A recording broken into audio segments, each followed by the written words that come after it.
ஜோதிட நேயர்கள் அனைவருக்கும் வணக்கம். இன்னைக்கு நம்ம சேனல்ல என்ன பார்க்க போறோம் அப்படின்னு பார்த்தீங்கன்னா, ஜூன் 21ஆம் தேதிக்கு பிறகு உங்க வாழ்க்கையில நடக்கக்கூடிய மிகப்பெரிய ஆபத்து என்ன அப்படிங்கறத இந்த வீடியோ மூலம் நம்ம பார்த்து தெரிந்து கொள்ளலாம். ஸோ இன்னைக்கு எந்த ராசி நேயர்களுக்கு பார்க்க போறோம் அப்படின்னு பார்த்தீங்கன்னா, மகரம் ராசி நேயர்களுக்கு இந்த கிரக நிலை மாற்றத்தாலும் ஜோதிட ரீதியாகவும் பார்த்தீங்கன்னா இந்த காலகட்டம் கடவுள்கிட்ட என்னதான் நீங்க கெஞ்சி கேட்டாலும் விதிப்படி இந்த ஒரு விஷயமானது உங்க வாழ்க்கையில நடந்தே தீரும் அப்படின்னு சொல்லி இருக்காங்க. ஸோ அப்படி என்னதான் உங்க வாழ்க்கையில நடக்க போகிறது அப்படிங்கறத இப்ப விரிவாக நம்ம பார்த்து பயன்பெறலாம். ஸோ மகரம் ராசினியர்கள் எந்த நட்சத்திரத்தில் பிறந்திருந்தாலும் இந்த வீடியோவை ஸ்கிப் பண்ணாம முழுமையாக பார்த்து பயன்பெறுங்க. அதுக்கு முன்னாடி ஜூன் 21ஆம் தேதி ஆணி திருமஞ்சனமானது வருகிறது. இந்த ஆணி திருமஞ்சனம் பார்த்தீங்கன்னா ரொம்பவே ஒரு ஸ்பெஷலான நாளாகவே சொல்லலாங்க. ஸோ இந்த நாளில் அப்படி என்ன செய்யணும், இந்த நாளில் நம்ம வழிபட்டா என்ன மாதிரியான பலன் கிடைக்கும் அப்படிங்கிறத முதல்ல நம்ம பார்க்கலாம். ஜூன் 21ஆம் தேதி ஆணி திருமஞ்சனமானது வருகிறது. இந்த ஆணி திருமஞ்சனம் என்றால் என்ன அப்படின்னு கேட்டீங்கன்னா, ஆணி மாத உத்திர நட்சத்திரத்தில் நடராஜ மூர்த்திக்கு நடைபெறக்கூடிய சிறப்பு அபிஷேகத்திற்கு தான் ஆணி திருமஞ்சனம் என்று பெயருங்க. இது ஆணி உத்திர திருவிழாவாக கொண்டாடப்பட்டு வருகிறது. ஆணி மாதத்தில் சிதம்பரத்தில் 10 நாட்கள் திருவிழாவானது நடைபெறும். ஆணி திருமஞ்சனம் நடைபெறக்கூடிய சமயத்துல 30 முக்கோடி தெய்வர்களும் நடராஜருக்கு நடைபெறக்கூடிய அபிஷேகத்தை காண சிவனுடைய சன்னதியில எழுந்தருள்வதாக ஐதீக ரீதியாகவும் சொல்லி இருக்காங்க. இந்த ஆணி திருமஞ்சனத்தை கண்ணார கண்டு ரசித்தால் அனைத்து விதமான துன்பங்களும் நீங்கும், பிறந்த பிணியிலிருந்து விடுபடக்கூடிய வாய்ப்புகளும் கிடைக்குங்க. ஸோ செல்வம் உங்களுக்கு சேருங்க, வாழ்வில் அனைத்து விதமான நலன்களும் கிடைக்குங்க. ஸோ இந்த மாதிரி விஷயங்கள் ஐதீக ரீதியாகவே சொல்லி இருக்காங்க. அது மட்டும் இல்லைங்க, ஆனந்தமயமான வாழ்வை பெற ஆணி திருமஞ்சனம் தரிசனம் அனைவரும் செய்வது ரொம்ப முக்கியமாகவே சொல்லியிருக்காங்க. பொதுவாகவே சிவபெருமானை அபிஷேக பிரியர் என்று அடியார்கள் சொல்வாங்க.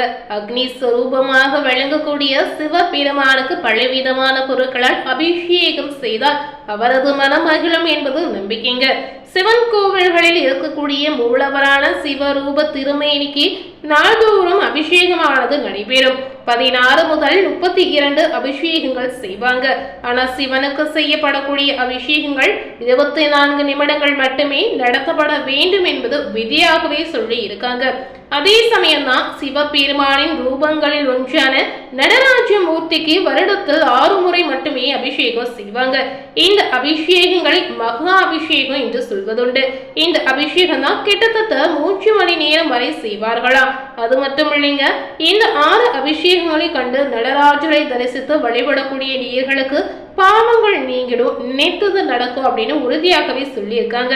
சிதம்பரத்தில் மார்கழி மற்றும் ஆணி மாதங்களில் நடக்கக்கூடிய அபிஷேகத்தின் போது ராஜ்யசபை எனப்படும் ஆயிரங்கள் மண்டபத்துல நடராஜர் எழுந்தருள அவருக்கு சிறப்பாக அபிஷேகம் செய்வாங்க. இந்த அபிஷேகம் தான் 3 மணி நேரம் செய்யக்கூடிய ஒரு மகா அபிஷேகம். தேவர்கள் ஈசனை வழிபடக்கூடிய காலம் என்பதாலேயே இந்த 2 அபிஷேகங்களும் பிரம்ம முகூர்த்த வேளையில நடத்தப்படுவது வழக்கமாகவே உள்ளதுங்க.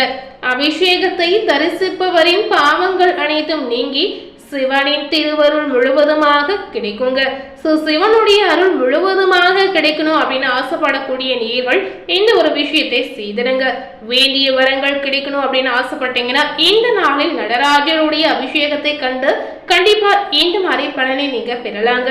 அன்றைய நாள் முழுவதுமே உத்திர நட்சத்திரம் உள்ளதால் நடராஜரை நீங்க எப்போ வேண்டுமானாலும் வழிபாடு செய்யலாங்க. ஸோ மறைக்காமல் இந்த ஒரு விஷயத்தை மகரம் ராசி நேயர்கள் செய்து பாருங்க. இதனைத் தொடர்ந்து மகரம் ராசி நேயர்களுக்கு ஜூன் 21ஆம் தேதியிலிருந்து என்ன மாதிரி விளைவுகள் கிடைத்திருக்கு, என்ன மாதிரி திருப்பங்கள் உங்க வாழ்க்கையில நடக்க போகிறது அப்படிங்கறத விரிவாக பார்த்து இப்போ நம்ம பயன்பெறலாம். பொதுவாகவே மகரம் ராசி நேயர்கள் அடுத்தவரை நம்பி எதிலும் ஈடுபடாமல் இருப்பது உங்களுக்கு நன்மையை தரும் அப்படின்னு சொல்லியிருக்காங்க. சந்திரனின் சஞ்சாரத்தால் ஆன்மீக ஸ்தலங்களுக்கு செல்ல வேண்டிய ஒரு சூழல் கட்டாயம் உங்களுக்கு ஏற்படுங்க. நீண்ட நாட்களாக நடந்து முடியாமல் இருந்த ஒருவேளை இப்போ உங்களுக்கு நடக்கக்கூடிய வாய்ப்புகள் இருக்கிறது. உடல் ஆரோக்கியத்துல கவனம் ரொம்பவே அவசியம். தந்தையின் உடல் நிலையிலுமே நீங்க கவனமாக இருக்கணும். கடன் விவகாரங்கள் உங்களுக்கு கொஞ்சம் கால தாமதம் எடுத்துக்கொள்ளலாம். வரவேண்டிய பணம் தாமதமாக வரலாங்க. தொழில் வியாபாரத்தில் எதிர்பார்த்த வேகம் இப்ப உங்களுக்கு இருக்காது. ஆனா வருமானம் பாத்தீங்கன்னா வழக்கம் போல இருக்க போகிறது அப்படின்னு சொல்லியிருக்காங்க.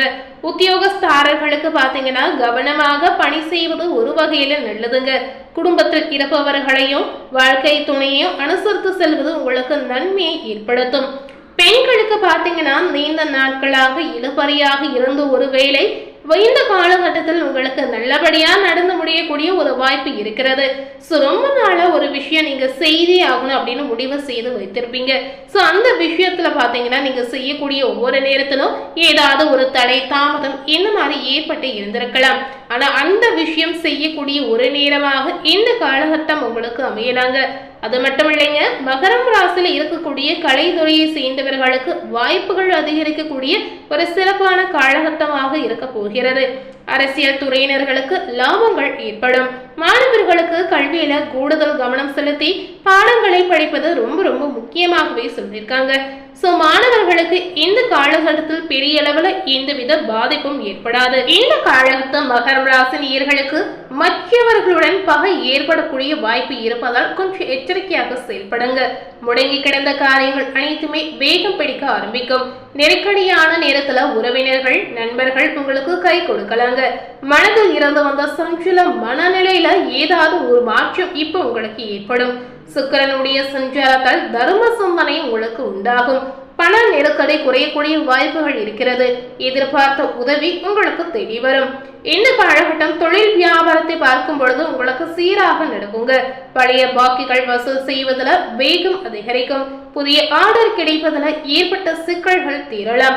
உத்தியோகத்தில் இருப்பவர்களுக்கு எதிர்பார்த்த பதவி உயர்வு கிடைக்கக்கூடிய வாய்ப்புகள் இருக்கிறது.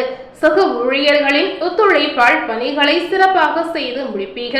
அது மட்டுமில்லாமல் இந்த நேரம் உங்களுடைய குடும்பத்தில் இருந்த பிரச்சனை தீரக்கூடிய வாய்ப்புகள் கண்டிப்பா இருக்கிறது. சோ எவ்வளவு பிரச்சனையா இருந்தாலும் எவ்வளவு பெரிய பிரச்சனையா இருந்தாலும் கண்டிப்பா முடிவுக்கு வரலாங்க. கணவன் மனைவிக்கிடையே இருந்த குழப்பங்கள் நீங்கிடும். பிள்ளைகள் கல்வியில அக்கறை செலுத்த வேண்டிய ஒரு காலகட்டமாக நீங்க எடுத்துக்கொள்ளுங்க. நண்பர்கள் உறவினர்கள் உங்களுக்கு ஆதரவாக இருக்கலாம். பண தேவை பூர்த்தியாக கூடிய காலகட்டமாக அமையுங்க. நெருக்கடியான நேரத்துல எதிர்பார்த்த உதவி கிடைப்பதில் ஏதாவது ஒரு வகையில தாமதம் கூட ஏற்படும். சோ மகரம் ராசினியர்களுக்கு ஜூன் 21ஆம் தேதியிலிருந்து என்னதான் நடந்திருக்கு, என்ன மாதிரி மாற்றங்கள் நிகழ்ந்திருக்கு அப்படிங்கறத இந்த வீடியோ மூலம் நிச்சயமா பார்த்து தெரிந்திருப்பீங்க. ஜூன் 21ஆம் தேதியிலிருந்து நீங்க எதிர்பார்க்காத திருப்பங்கள் நடக்கக்கூடிய ஒரு காலகட்டமாக உங்களுக்கு அமையலாம். மேலும் இது போல ஒரு புதிய தகவலை தெரிந்து கொள்ளணும் அப்படின்னு நினைத்தீங்கன்னா மறக்காம நம்ம சேனலை சப்ஸ்கிரைப் பண்ணி பக்கத்துல இருக்கக்கூடிய பெல் பட்டனையும் மறக்காம பிரஸ் பண்ணிடுங்க. நீங்க சப்ஸ்கிரைப் பண்ணா மட்டுமே நம்ம சேனல்ல போடக்கூடிய எல்லா நியூ அப்டேட்டான வீடியோஸும் நீங்க உடனுக்குடன் பார்த்து தெரிந்து கொள்ளலாம். ஸோ மறக்காம சப்ஸ்கிரைப் பண்ணி பெல் பட்டனை பிரஸ் பண்ணிடுங்க. தேங்க்யூ.